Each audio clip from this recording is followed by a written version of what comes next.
What's up, guys? Welcome back to Wild and Wonderful Paranormal. It's been a couple months since we've uploaded a video or since we've done an investigation, but we are back in the swing of things at the place that kind of started it all for me. This was about a year ago to the day, actually. I went on my very first paranormal investigation at this building right here, the West Virginia Penitentiary here in Moundsville, West Virginia. We are on top of the Grave Creek Mound right now, super high up. This is a really cool view, but this place behind us right here is no joke.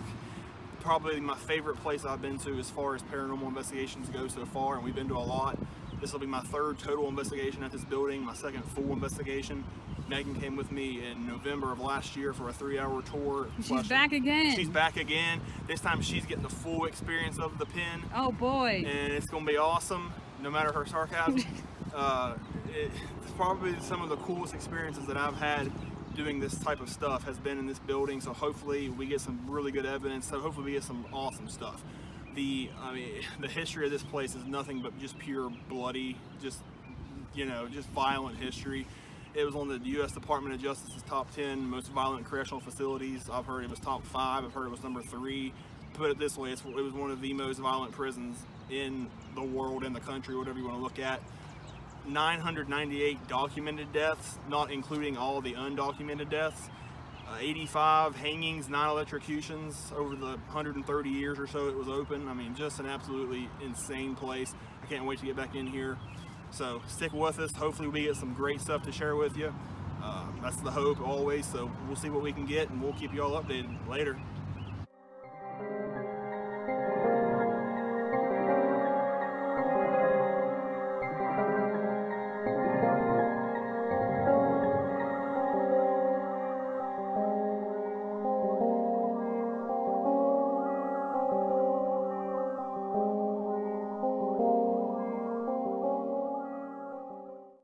What's up, guys? We are here outside of the West Virginia Penitentiary. We'll be going in relatively soon here. We're excited about it.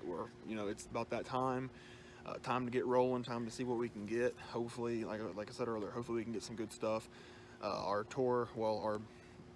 ghost hunt starts at 11, so it's 10:15 or so now, so we're just kind of taking in everything beforehand, but we'll keep you all posted throughout the night. Hopefully we can get some good stuff for you, so stay tuned. Wish us luck. What's up, guys? We're here with a special guest. We're going to talk to him for a few minutes. Jason from Paranormal Quest.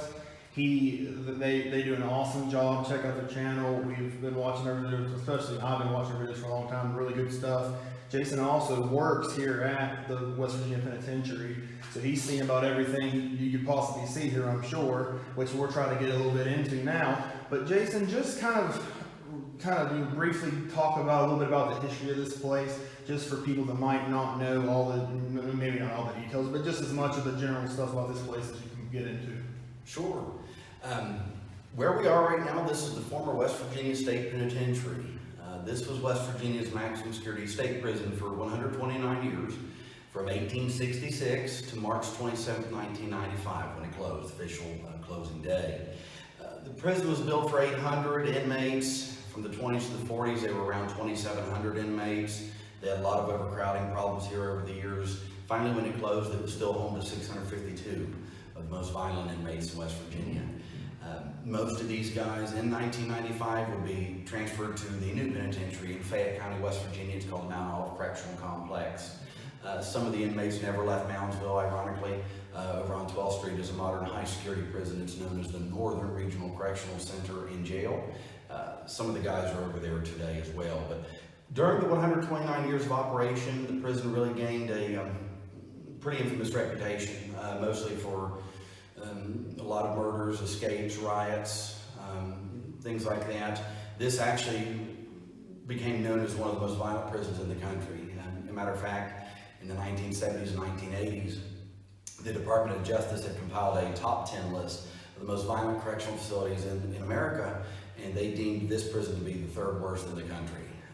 Number 1 was considered to be Leavenworth Federal over in Kansas. And, as if that's not testament enough to the violent reputation, some people actually known this prison as Blood Alley. Is actually a nickname that it did gain.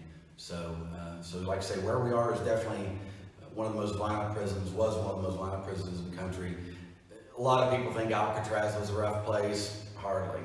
It was a medium-class federal prison open for 36 years. They had 28 deaths documented. Yeah. Just in the last 75 years this prison was open, they had 998 documented deaths. Wow.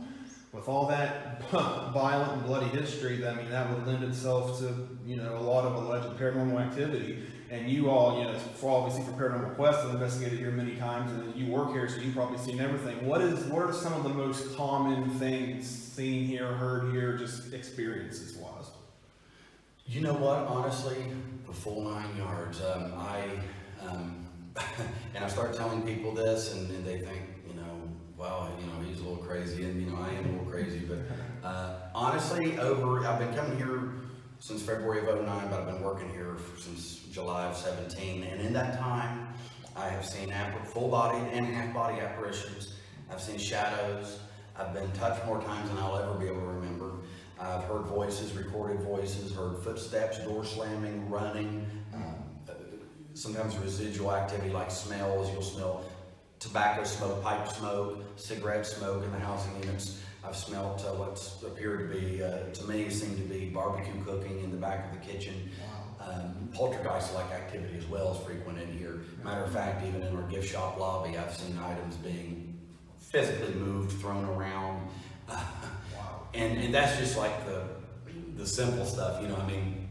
Yeah. I mean, I could really take you out to Mars with some stuff I've experienced here in terms of freakier things like, I guess it's called shape-shifting, but I've seen people's faces change in broad daylight here. I was in our break room, which is actually right behind y'all, behind the wall, and I was sitting in there eating lunch one night, and from best I could describe, across the table on the floor looked to be the tail of a black cat moving through, but in front of the fridge. And you know, I'm a cat guy. I love cats, but I thought my gut instinct was, oh, that's the cat. And then I thought, oh, wait a minute, the cat. Mm-hmm. I'm not home. This is the prison, you know. So really weird things like that too, that go above and beyond your typical claims of a haunting. So it's a weird place. Yeah. So this is my third time here, and you can definitely tell it's not like normal places, that's for sure. What would be, if you could, I don't know if you can, sum up the wildest experience you've had? What would be the craziest? Ooh, yeah, that is a good question. You know, right off, out of all the experiences, one of the ones that I'll never forget that's right in the forefront of my mind is back in January of 2012. I came up here with an old friend of mine. Her name was Lori, and Ryan, Dave, and Steve, and Polly Gear, they had invited me to come up and stay the night with my friend Lori here with them. And about 10:30, 11 that night, I got all brave, and I thought, I'm going to North Hall all alone by myself. Someone wanted to follow me. I said, no, I want to go by myself. Everyone was eating some pizza we had for dinner. So anyway, I get up to North Hall. I get to the B door, the door on the first tier of B block in North Hall, and I have my flashlight out, and all of a sudden it seemed as if something stepped out of cell 17 sideways. It was, best I could describe, solid dark, and it was like a human-like, humanoid figure. And, you know, as soon as I seen it, almost before I had time to, you know, kind of analyze and comprehend, this looks like a person, goosebumps, hair stood up immediately. And I stood down there for a few seconds staring it down because I'm thinking, racking my brain, oh my God, I don't want to keep walking towards it. I want to turn my back, you know. Yeah. So I decided a few moments later to walk out backwards. And when I done that, and I walked out around the corner behind the showers, the entire time, whatever that thing was still standing there watching me. Wow. And when I got out of sight, I don't think I've ever booked it that fast down here in my life. And that stuck with me. That always will. But like I say, because it wasn't just a matter of seeing shadows in here, but it felt very threatening. You know, it felt very intimidating. Like, you know, this is my territory. I mean, it was just looking right at me. Right. And still to this day, I can almost feel the sensation on the back of my neck like the hairs. But that was freaky. That's wild. That place definitely has a little bit of everything from all the stories I've heard. But Jason, we really appreciate your time. Thanks for talking with us. And you all probably, if you follow this account, you probably follow Paranormal Quest anyways. But if you don't, go ahead and follow Paranormal Quest. They have awesome videos all the time. So Jason, thanks again. Hey, my pleasure. Thank you all. The first piece of potentially compelling evidence came about in our first attempt on the infirmary level of the prison. A photo was taken with the flash on of a window, and you can make out what looks like a face. It's possible this is only the phone camera's flash playing tricks, but it's certainly questionable. While also on the infirmary level, compelling noises were captured after asking whether or not the spirits wanted us to leave.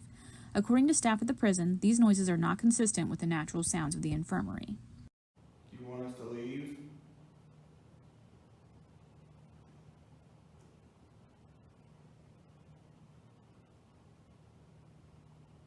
If you want us to leave, can you make a noise?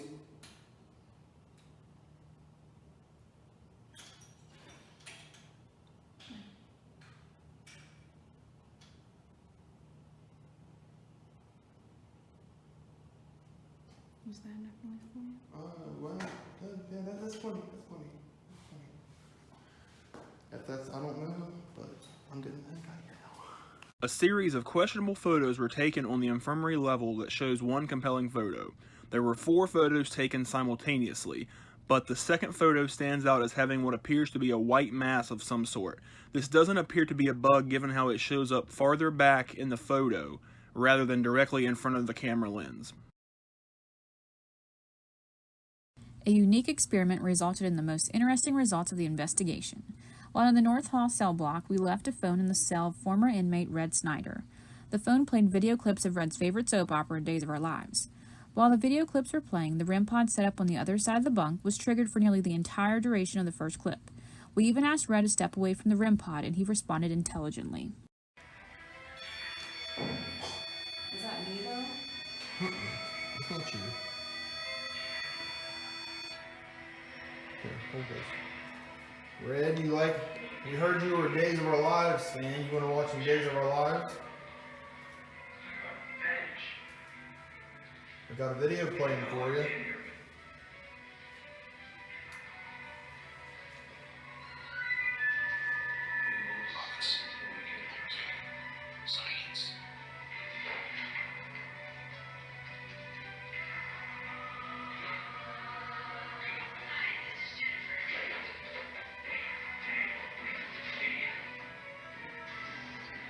You like this episode?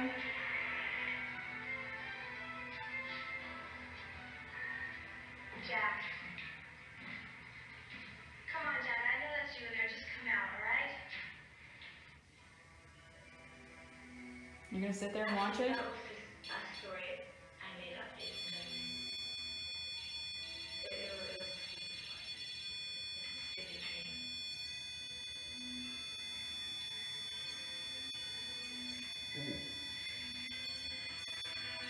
Do you like that we're playing Days of Our Lives for you?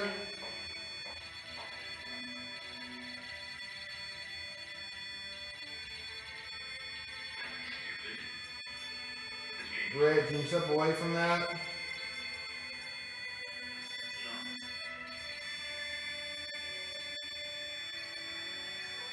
What the heck?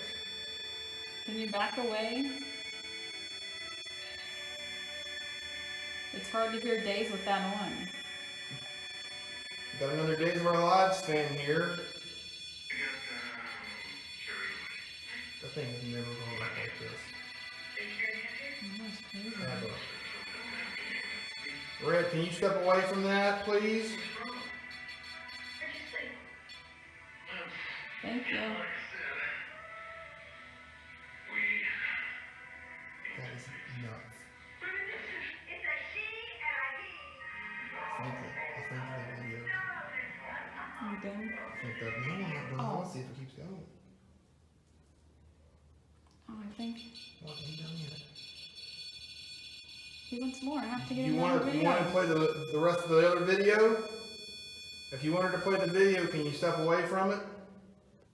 Will you hold that? No.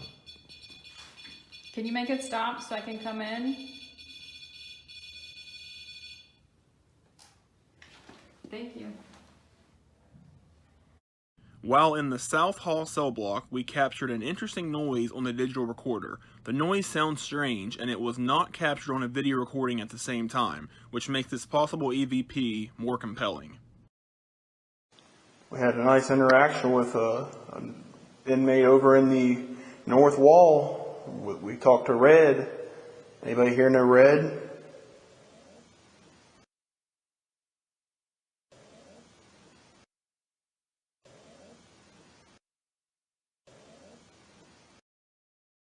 We captured compelling music box activity near the cafeteria door at the end of the Shadow Man hallway.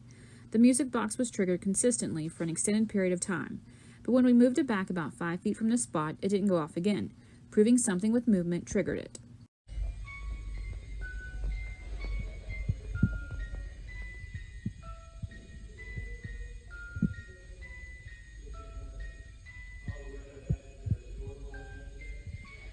Why is it?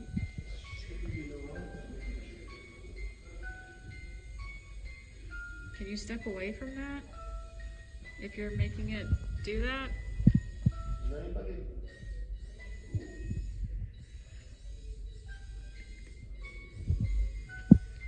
there anybody there in front of the music box?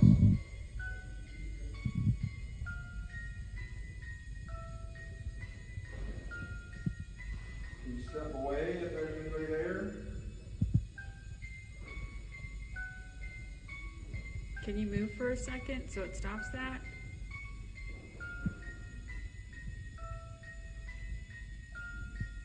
Can you stop?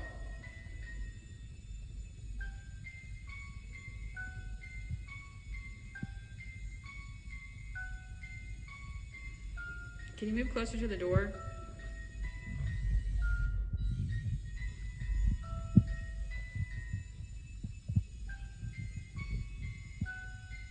Okay, hey, if there's anybody there making that go off, can you step away from it so we know you're actually there?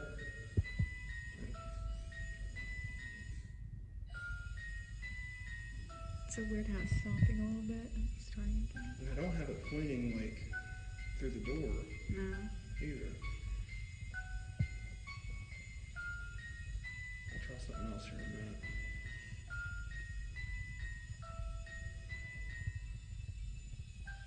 Can you step away from it, please? Are you the shadow man that they caught?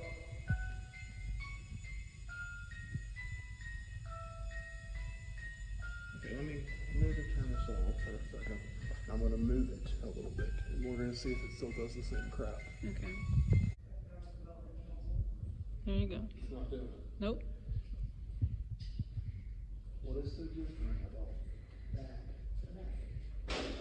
I think he's just like chilling there. Like sitting down against the wall, basically. Let's make it known while we're here that this music box has only moved maybe 5 feet, and now it's not going off at all. When right there, it didn't stop. He's chilling right there on the So wall. let's just let that be known. I can't explain that, and it was not pointing through that door either. Case closed. When we returned to the infirmary level, we captured compelling Ovilus responses.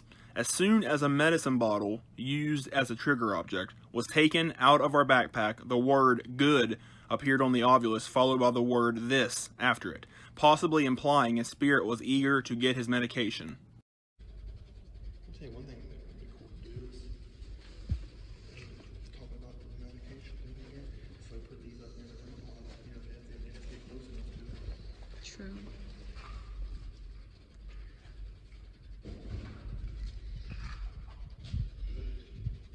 Good. Good, because I threw out the medication. Snap. Do I have the medication out here?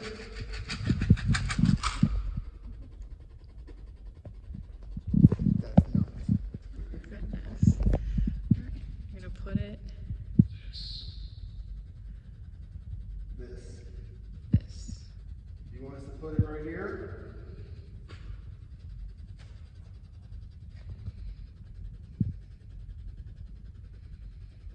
That's pretty ironic. A couple interesting spirit box voices came through on the infirmary level as well. The first voice comes through over multiple sweeps, but is unclear and we can't quite make it out. The second voice sounds like it could be saying, "Hey guys." There's all these people up here.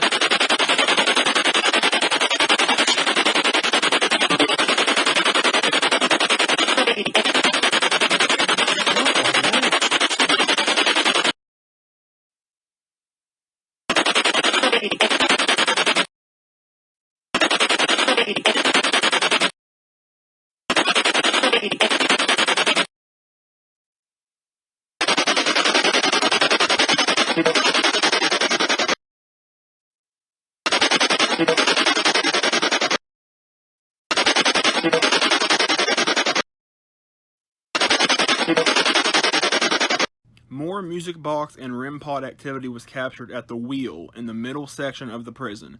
The music box was triggered continuously while set up in a specific location. To make this more compelling, we set up the REM pod in that same direction and the REM pod was triggered. To prove the devices weren't triggered by outside passing lights in the window, they were kept in their same locations later on and neither device alarmed again.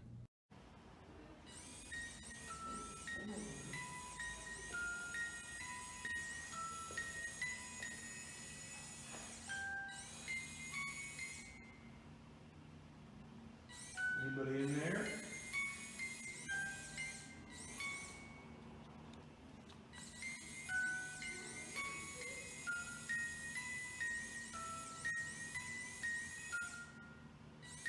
I was gonna say, is it seeing the lights in the window pass by? Or does that have to be level with the... I think it's gotta be level.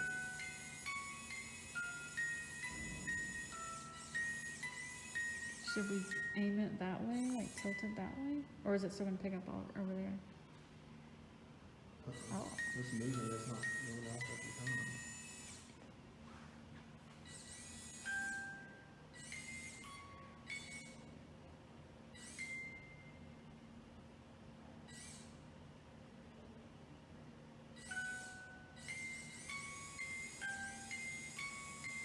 Can you make it stop? Can you step out of the way?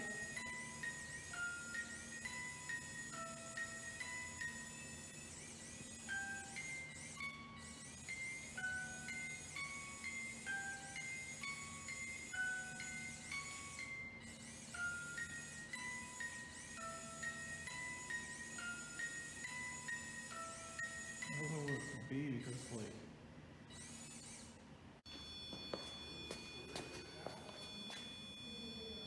There you go.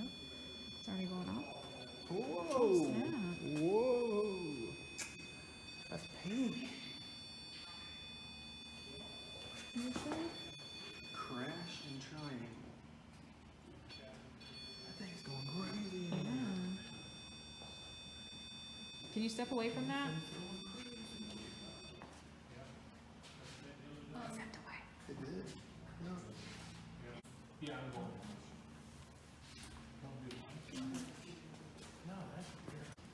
See now, look, now the door's going on. Let me film this. The light in the background window. Yeah. And that shows it's not. Is the light still moving like it was? No, yeah, it's still moving like it was in the Yeah. window. It's So not being it was affected. not the window. It got back open. It was not the window. Nope. And nothing's changed here. I mean, for that to be pink, it's got to be like literally touching it. Yeah. Well, guys, we have made it out of the West Virginia Penitentiary. We had a really good night. Like, honestly, it was probably one of the more captivating, kind of, interesting kind of nights we've had as far as potential evidence goes. We had some really cool stuff happen. And, you always go in hoping for stuff like that. But we had some really cool stuff happen. And we're going to have to really sort through all of it and see, a lot of it's kind of your own call. Well, not a lot of it, but some of it's just your own call. Like, we're not entirely sure, but we're letting you all decide. But most of it is pretty concrete, undeniable, unexplainable stuff, which is what we came for, which is what it's all about. So we got some really cool stuff. We definitely want to come back. Our next investigation will be I believe it's July 30th at the Madison Seminary in Madison, Ohio. So that'll be the next one. So look out for that one, and we're really looking forward to sorting through all the evidence and stuff we got on this. So thank you all for watching, and we will see you next time. It's no secret that the West Virginia Penitentiary is one of the most haunted locations in America.